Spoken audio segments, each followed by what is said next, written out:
কাশ্মীরে গিয়েছিলেন মালদার কিশোর, কিন্তু তারপর থেকে আর খোঁজ পাওয়া যাচ্ছে না। ঢালাই মিস্ত্রির কাজে কাশ্মীরে যাওয়া, যখন অপারেশন সিঁদুর চলছে সেই সময় সে কাশ্মীরে, কিন্তু তারপর কি হলো এখনো পর্যন্ত কি আপডেট পাওয়া যাচ্ছে?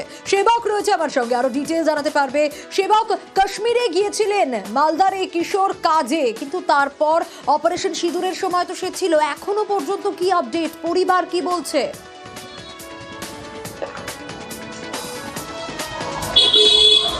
দেখো, পরিবার এই মুহূর্তে চরম উৎকণ্ঠার মধ্যে রয়েছে এই মুহূর্তে, কারণ একদিন দুদিন নয়, 12 দিন ধরে পরিবারের ছেলের কোনো খোঁজ নেই। আশফাক হক, 17 বছরের ছেলে, নাবালক কিশোর, সে কাজে গিয়েছিল ঢালাই মিস্ত্রির কাজ করার জন্য, এবং যেই সময় যুদ্ধ পরিস্থিতি তৈরি হয় সেই সময় সে কাশ্মীরেই ছিল। পরিবারের দাবি 8-9 তারিখ শেষবার পরিবারের সঙ্গে কথা হয়, সেখানে সে জানায় ব্ল্যাক আউটের কথা, সেখানে জানায় যে খাবারের সমস্যার কথা, জানায় যে মুহুর্মুহু গোলাগুলির শব্দ কানে আসছে।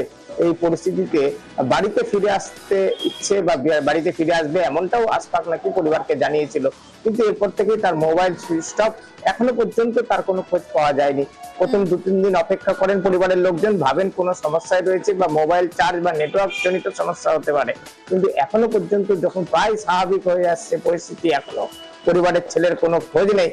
ফলে তাদের উদ্বেগ উৎকণ্ঠা বাড়ছে, কেঁদে ভাসাচ্ছেন পরিবারের লোকজন, একই সঙ্গে কাতর আর্জি করছেন তাদের ছেলের খোঁজ যাতে করে দেওয়ার ব্যবস্থা নেয় প্রশাসন। ইতিমধ্যে হরিশ্চন্দ্রপুর থানার পুলিশকে পুরো বিষয়টি জানানো হয়েছে। এলাকার বিধায়ক, রাজ্যের প্রতিমন্ত্রী তাজমল হোসেন, এলাকার সাংসদ, তারাও পাশে থাকবেন এমনটা বলছেন। বেশ, অবশ্যই আমাদেরও নজর থাকবে। সেবা, যুদ্ধ হওয়ার 4 দিন কি 3 দিন আগে গেছে, 10 দিন 12 দিন আগে ফোন করেছে কি বাড়ি চলে যাব, যুদ্ধ চলছে এখানে, সব গুলি বারুদ সব জিনিস ফায়ারিং হচ্ছে। তো 10 দিন আগে ফোন হয়েছে যে আর যোগাযোগ নেই। অনেক জায়গা খোঁজাখুঁজি করেছি, কোনো হদিশ পাওয়া যাচ্ছে না। কাশ্মীরের সরকারের কাছে আবেদন জানাচ্ছি আমার ছেলেকে ফিরিয়ে দেখ। গায়ের জোরে অন্যের জমি দখলের অভিযোগ। হ্যাঁ, পাঁচিল দিয়ে জমি ঘিরে দখলের অভিযোগ। পেলোডার দিয়ে পাঁচিল ভাঙতে গিয়ে উত্তেজনার পরিস্থিতি তৈরি হয়। আরো বিস্তারিত দেবব্রত জানাতে পারবে। দেবব্রত, ছবি তো আমরা দেখতে পাচ্ছি, কিন্তু কি কারণ যে কারণে গায়ের জোরে অন্যের জমি দখল করতে যাচ্ছে, যে অভিযোগ উঠে আসছে, এই জমির ওপর কিভাবে জোর আসে, কিভাবে দখল করতে যায়?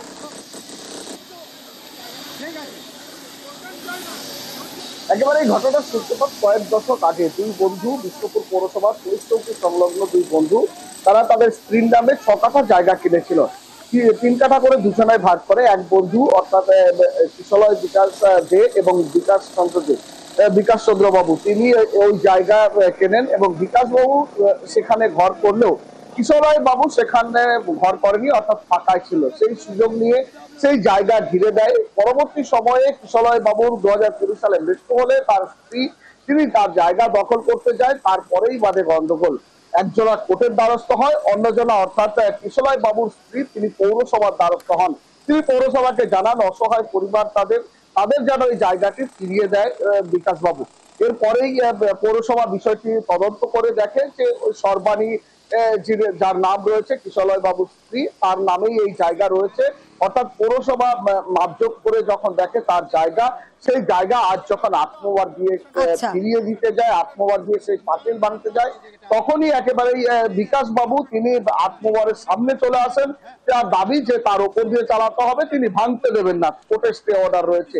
কিন্তু পৌরসভার দাবি যে আপনি অবৈধভাবে নির্মাণ করেছেন, নির্মাণ রয়েছে পৌরসভার জায়গায়, আপনি অন্যের জায়গা দখল করে নিয়েছেন, ওনার কোনো কথা শুনলেন। এরপরে প্রচন্ড পরিমাণে বাকবিতণ্ডায় জড়িয়ে পড়ে স্থানীয় কাউন্সিলর এবং পৌর এক আধিকারিকের সঙ্গে। যদিও শেষমেশ পৌরসভা সেই পাঁচিল ভেঙে যার জমি তার হাতে তুলে দেয় পৌরসভা। বেশ,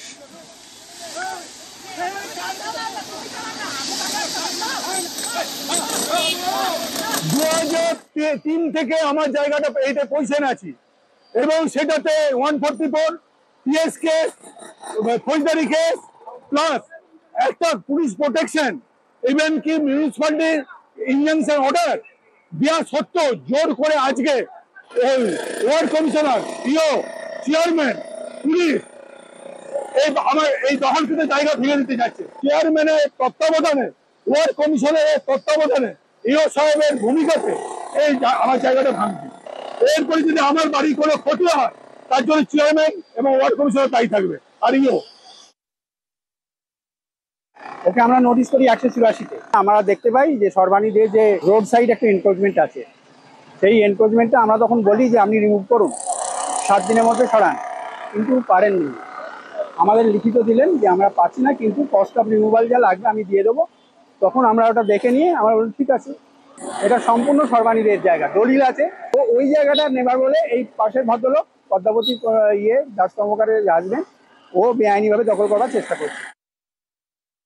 ফিরলাম ব্রেকের পর। এবার নজর রাখবো, পুলিশ চোর ধরে কিন্তু পুলিশের বাড়িতেই হয়ে গেল চুরি। হ্যাঁ, অভিযোগ তো সেরকমটাই। কলকাতা পুলিশের কর্মী নিত্যানন্দ মণ্ডল, তার বাড়িতে চুরির অভিযোগ।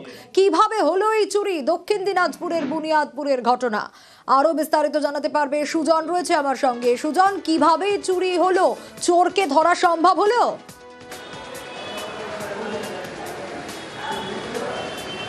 তোমাকে জানিয়ে রাখি যে দক্ষিণ দিনাজপুর জেলার বুনিয়াদপুর পৌরসভার 5 নম্বর ওয়ার্ডের মির্জাদপুর এলাকার বাসিন্দা এই নিত্যানন্দ মণ্ডল, তিনি কিন্তু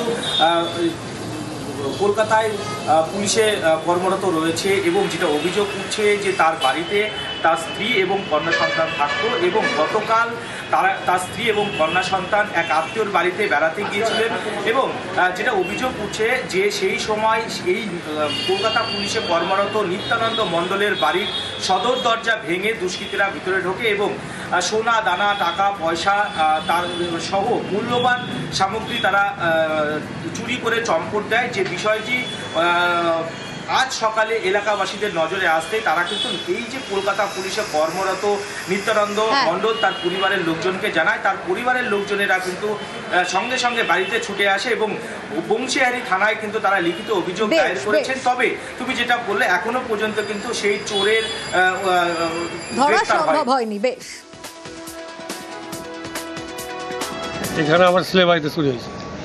কি করে আপনার ছেলে? কলকাতা পুলিশ। আমরা সকালে আমার বাড়িতে বিকরে বাড়ি, এখান থেকে ফোন গেল আমার এই যে প্রতিবেশী যে ভাই হয়, ফোন করলো এরকম আমার তালা ভাঙা। আমরা আসলাম, বৌমা তো পরে আসলো, এসে দেখি যে এরকম ছিলানো। আমরা তো চাচ্ছি এগুলো না হয়, যদি লোক থাকে এরকম, আরও প্রতিবেশী বাড়িতে আছে, এরকম হলে তো সবাই কেউ থাকতে পারবে না। আর এবার নজর রাখবো মুর্শিদাবাদের ভরতপুরের দিকে। সেখানে অস্ত্র উদ্ধার হয়েছে। পুলিশি অভিযানে অস্ত্র সহ গ্রেপ্তারও করা হয়েছে একজনকে। কি কি অস্ত্র উদ্ধার হলো, কোথা থেকে গ্রেপ্তার, প্রণবের কাছ থেকে আরো বিস্তারিত জানবো। প্রণব,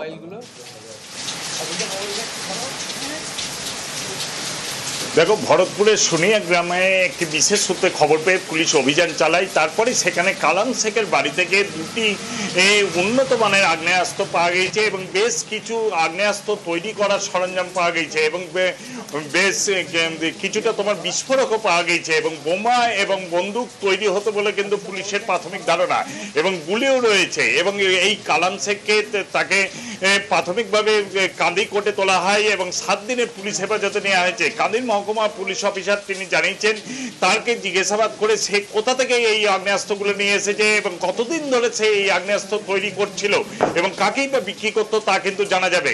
অন্যদিকে বহরমপুরেও কিন্তু একইভাবে এক ব্যক্তিকে গ্রেপ্তার করে তার কাছ থেকে 7টি 7mm পিস্তল এবং প্রচুর পরিমাণে গুলি পাওয়া গেছে। সে কিন্তু ফরাক্কা থেকে জলঙ্গিতে পাচার করতে যাচ্ছিল, সেই সময় বহরমপুর থানার পুলিশ কিন্তু ওই ব্যক্তিকে কিন্তু গ্রেপ্তার করে। তাকেও 9 দিনের পুলিশ হেফাজতে নিয়েছে এবং দুটি কিন্তু পুলিশের বিশালভাবে সাফল্যের মধ্যে পড়ছে। বেশ, আমাদের এসওজি এন্ড বেরামপুর থানা সোর্স মারফতে খবর পেয়ে একজন ব্যক্তিকে আটক করে, যার নাম হচ্ছে হাবলু শেখ। ইনার বাড়ি হচ্ছে Farakka, Murshidabad, Jangipur police district. Inner হেফাজত থেকে আমরা 7.65 millimetre pistol, 13টা magazine, 10 round ammunition আর এক ইয়ামাহা বাইক উদ্ধার করেছি। ভুয়ো চিকিৎসক পুলিশের জালে। বসিরহাটের বাদরতলা এলাকার ঘটনা। সেখান থেকেই ভুয়ো চিকিৎসক ইন্দ্রনীল বোস, তাকে গ্রেপ্তার করা গেছে। অন্য চিকিৎসকের নাম ও রেজিস্ট্রেশন নম্বর ব্যবহার করছিল এমনটা অভিযোগ। কিন্তু কতদিন ধরে এই চিকিৎসা সে চালাচ্ছে? অনুপম রয়েছে আমার সঙ্গে। অনুপম, এই ভুয়ো চিকিৎসক কতদিন ধরে তার এই কারবার চালাচ্ছে? কিভাবে এলো সে পুলিশের জালে?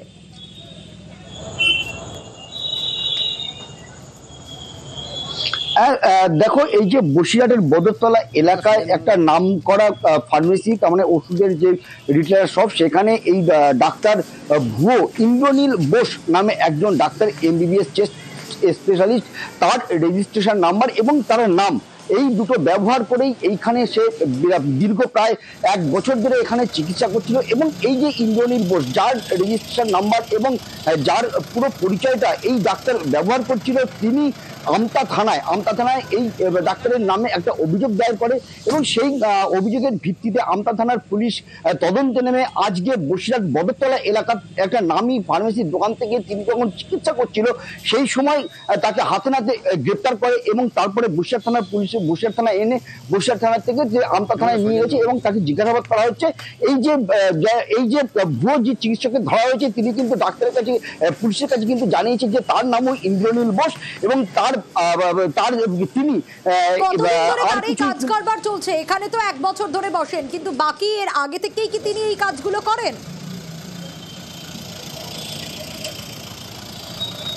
দেখো, পুলিশ সূত্রে আমরা যেটা জানতে পেরেছি যে এই যে ভুয়ো ডাক্তার, ইনি আমতা থানা এলাকায় সেখানেও একাধিক জায়গায় তিনি এরকম ভাবে এই ইন্দ্রনীল বোসের নাম ভাঙিয়েই এবং রেজিস্ট্রেশন নাম্বার দিয়েই কিন্তু তিনি সেখানে চিকিৎসা করতেন এবং বসিরহাটেও দীর্ঘ 1 থেকে 1 বছরের বেশি এখানে চিকিৎসা করছেন এবং ভুয়ো চিকিৎসক পুলিশের জালে। কৌশল করে রেজিস্ট্রেশন নাম্বারটা নিয়েছি, নিয়ে আমরা কিন্তু অ্যাপসের মাধ্যমে যেভাবে চেক করা হয় সেভাবে চেক করেছি, নাম এবং রেজিস্ট্রেশন নাম্বার সব ঠিকঠাক পেয়েছি এবং তার ডেজিগনেশন ঠিকঠাক পেয়েছি। তারপরে যে ভেতরে এত কিছু সমস্যা ছিল এগুলো তো সাধ্যের বাইরে, জানার সাধ্যের সম্পূর্ণ বাইরে।